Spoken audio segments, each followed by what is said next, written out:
Hello everyone. इस video में मैं यूपीपीएससी 2024 के प्रीलिम्स के बारे में बात करने वाला हूं। पेपर एनालिसिस बेसिकली चल रही है, तो उसका ये पहला वीडियो है। अब इसमें मैं आपको एक बहुत ही इंपॉर्टेंट चीज़ के बारे में बताने वाला हूं। अगर आप इसको समझ करके पढ़ाई करेंगे तो आपको आपका जो अब एग्जाम आएगा 2025 का प्री वाला यूपीपीएससी का, उसमें और इवन आरओ के प्री में भी बहुत हेल्प मिलने वाली है। तो आइए चलिए बात करते हैं। देखिए, ध्यान रखिएगा कि एंशियंट हिस्ट्री से और मिडिवल हिस्ट्री से उसमें आपने बहुत सारी डायनेस्टी देखी होंगी, वंश देखे होंगे। ठीक है, उसमें फेजेस में चीज़ें चलती हैं। एंशियंट हिस्ट्री में भी चीज़ें ये देखने को मिलती है, मिडिवल हिस्ट्री में भी देखने को मिलती है। इसका मतलब क्या है? इसका मतलब ये है कि जैसे आप बात करते हैं एंशियंट हिस्ट्री की, तो एंशियंट हिस्ट्री में आपको जो चालुक्य वंश है वो देखने को मिलेगा, पल्लव वंश देखने को मिलेगा, चोल देखने को मिलेंगे, चोल वंश, चोलाज हैं, पल्लव्स हैं या चालुक्य हैं, ये सब आपको देखने को मिलते हैं। सैयद डायनेस्टी आपको मिडिवल हिस्ट्री में देखने को मिलेगी, तुगलक डायनेस्टी आपको देखने को मिलेगी, आपको खिलजी डायनेस्टी देखने को मिलेगी, जो स्लेव डायनेस्टी है वो देखने को मिलेगी, गुलाम वंश जो है। तो इस तरीके से आपको डिफरेंट डिफरेंट डायनेस्टी या वंश देखने को मिलते हैं, उसमें बहुत सारे रूलर्स होते हैं। तो ये आपने दो क्वेश्चंस देखे होंगे यूपीपीएससी 2024 के प्री के पेपर में। ठीक है, इनको इसमें पेशवा दिए गए थे, इनमें आपको क्रोनोलॉजी सेट करनी थी। ठीक है, तो इसमें बेसिकली आप आंसर जानते हैं कि इसमें ए आंसर था। तो इसमें सबसे पहले आपके बालाजी विश्वनाथ आ जाएंगे, उसके बाद में आपके आ जाएंगे बालाजी बाजीराव, उसके बाद में आपके आ जाएंगे नारायण राव, उसके बाद में आपके हो जाएंगे रघुनाथ राव राघोबा। अब इसमें मेन चीज ये समझिए कि इस तरीके का एक क्वेश्चन पहले भी यूपीपीएससी में पूछा जा चुका है। मराठाओं की जो पेशवा वगैरह थे उनकी क्रोनोलॉजी सेट करने का ही पूछा गया था। सेम उन्होंने उसी थीम पे क्वेश्चन को रिपीट कर दिया। ना विश्वास हो, आप जाकर के पीवाईक्यू देखिएगा, आपको ये चीज मिल जाएगी। तो ये वाला जो क्वेश्चन था ये कहीं ना कहीं से टफ नहीं था, ये इजी था या इजी टू मॉडरेट आप कह सकते हो।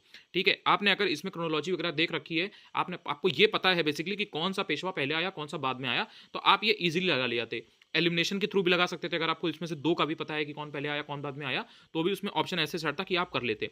अब इससे आपको यहाँ से की टेक अवे ये लेना है कि अब जो आपका आरओआर का प्री होगा या फिर यूपीपीएससी का 2025 का प्री होगा, उसमें स्पेशली जो ये सेक्शन है जैसे मराठा एम्पायर या मराठा कॉन्फेडरेसी या इसी तरीके से और भी जो अर्ली मिडिवल हिस्ट्री की या लेटर मिडिवल हिस्ट्री की चीज़ें मिलती हैं आपको, या आप अर्ली मॉडर्न हिस्ट्री भी कह सकते हो, उसमें क्रोनोलॉजी ध्यान रखिए। उसमें जो रूलर्स हुए हैं या फिर जैसे गवर्नर जनरल हुए हैं या फिर जो वॉइसरॉय हुए हैं, इवन उनकी भी क्रोनोलॉजी पूछ सकता है। जैसे मान लीजिए कि लॉर्ड डलहौजी दे दिया, कॉर्नवालिस दे दिया, वेलेस्ली दे दिया और एक आपको लॉर्ड कैनिंग दे दिया, तो चारों में अगर बोल दे कि कौन पहले आया कौन बाद में आया, इनको क्रोनोलॉजी में इनके टाइम के हिसाब से सेट करिए तो आप लगा पाएं। तो ये एक थीम आपको समझ में आई कि इस तरीके से क्रोनोलॉजी के क्वेश्चंस पूछ देता है हिस्ट्री में, तो आपको थोड़ा सा ध्यान रखते हुए पढ़ना है।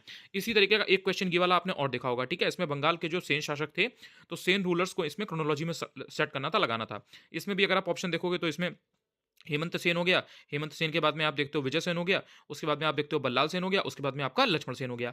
अब इससे आपको ये समझ में आया। अब देखो, अगर यही बल्लाल सेन, लक्ष्मण सेन, हेमंत सेन और विजय सेन अगर इनके बारे में दो दो तीन तीन स्टेटमेंट बना के पूछने लगे तो क्वेश्चन और टफ हो जाएगा। ठीक है, लेकिन यहाँ पर इन्होंने उतना ज्यादा नहीं पूछा। अभी इन्होंने सिर्फ और सिर्फ जो उस डायनेस्टी के, जैसे मान लीजिए कि सेन वंश है या सेन रूलर्स है बंगाल के, तो उनके जो क्रोनोलॉजी है उसको उसमें सेट करने को दिया है। तो बेसिकली अगर इसमें आपको ये मालूम है कि कौन पहले आया कौन बाद में आया, जैसे बल्लाल सेन, लक्ष्मण सेन, हेमंत सेन और विजय सेन में अगर आपको ये मालूम है कि कौन पहले आया कौन बाद में आया, तो आप यहाँ पर ऑप्शंस में से आराम से एलिमिनेट कर ले जाओगे। अच्छा, इसमें अगर आपको ये भी मालूम है कि लक्ष्मण सेन सबसे बाद में आया, तो भी इसमें आप सबसे पहले ये जान जाओगे कि यार जो दूसरा ऑप्शन है लक्ष्मण सेन वाला वो सबसे बाद में होगा। ये आप ऑप्शन में ये चीज देखोगे कि लक्ष्मण सेन सबसे बाद में किसमें दिया है, दूसरे नंबर वाला, तो वो ऑप्शन डी में है। कहीं ना कहीं उससे भी आप आंसर को लगा ले जाओगे। तो इससे आपको ये समझ में आता है कि जो इस तरीके के क्वेश्चन है, देखो दो क्वेश्चन एक ही पेज पे आपको देखने को मिल गए थे।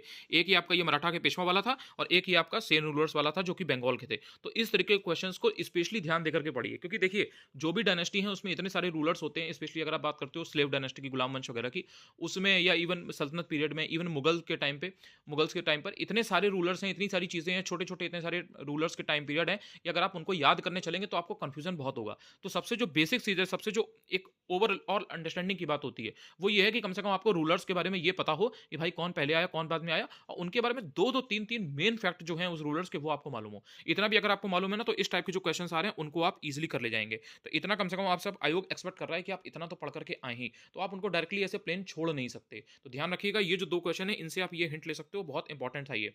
और ये आपसे इस तरीके के क्वेश्चन आरओ में पूछे जा सकते हैं, तो जिनका आरओ है उनको भी इस चीज को लेकर के बहुत ध्यान देना है। ये चीज मैं आपकी डाल दूंगा अपने टेलीग्राम चैनल अनुज चतुर्वेदी ऑफिशियल पर, वहां से आप इसको देख लीजिएगा। चैनल को सब्सक्राइब कर लीजिए, इसी तरीके के इन्फॉर्मेटिव वीडियोस आपको मिलते रहेंगे, तो आप कहीं ना कहीं कुछ और भी सीखेंगे। आप पढ़ाई तो कर ही रहे हैं, आपके पास बुक्स है, आपके पास और भी चीजें हैं, सब कुछ है, लेकिन उसके साथ में जो इस तरीके की काम की चीजें होती है ना, वो अगर आपको पता रहती है तो कहीं ना कहीं आप एक्स्ट्रा एग्जाम में एक से दो क्वेश्चन तीन क्वेश्चन सॉल्व कर ले जाते हैं, जो कि कहीं ना कहीं बहुत हेल्प करता है। तो इस तरह से भी पेपर को या चीजों को जिससे आप पढ़ रहे हैं उनको देखने की कोशिश करिए। इस पर्सपेक्टिव से आप देखेंगे तो कहीं ना कहीं आप थोड़ा सा चीजों को और बेटर वे में कॉम्प्रीहेंड कर पाएंगे, अंडरस्टैंड कर पाएंगे। Thank you so much.